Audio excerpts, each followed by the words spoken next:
Selamat bergabung kembali di channel Pinata. Pandemi telah banyak berdampak pada berbagai sektor usaha seperti sektor pariwisata, transportasi, serta bisnis yang banyak melibatkan interaksi dan mobilitas manusia. Para pelaku bisnis yang terlambat mengantisipasi keadaan pandemi yang telah berlangsung lebih dari 1,5 tahun ini mengalami nasib yang tidak beruntung.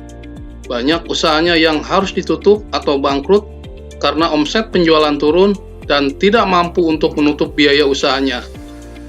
Dalam kondisi ekonomi yang tidak menentu seperti saat ini, perlu dilakukan strategi di dalam mengelola arus kas operasional sehingga kegiatan bisnis masih bisa tetap berjalan. Apa jadinya jika sebuah bisnis berjalan, tetapi tidak mampu untuk membuat laporan keuangan yang akurat dan tepat waktu? Maka sudah dapat dipastikan akan kesulitan di dalam mengukur kebutuhan modal kerja yang harus disiapkan selama pandemi ini masih terjadi. Berikut ini fungsi dan manfaat dari laporan keuangan di dalam suatu bisnis. Yang pertama, laporan laba rugi. Laporan ini akan menjelaskan berapa besar total pendapatan yang dihasilkan dengan beban operasionalnya, sehingga akan terukur kinerja bisnis apakah mendatangkan keuntungan atau malah menderita kerugian. Yang kedua, laporan neraca.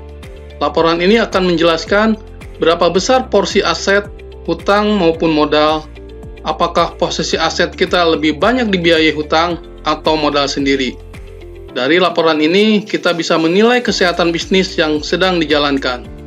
Yang ketiga, laporan arus kas. Laporan ini menjelaskan berapa besar jumlah arus kas masuk dan arus kas keluar, baik dari kegiatan operasional, investasi maupun pembiayaan. Dan yang keempat, laporan perubahan modal. Laporan ini akan menjelaskan berapa besar kenaikan atau penurunan dari porsi modal yang ada dalam suatu bisnis. Buat rekan-rekan, jangan lupa subscribe, like, dan komen.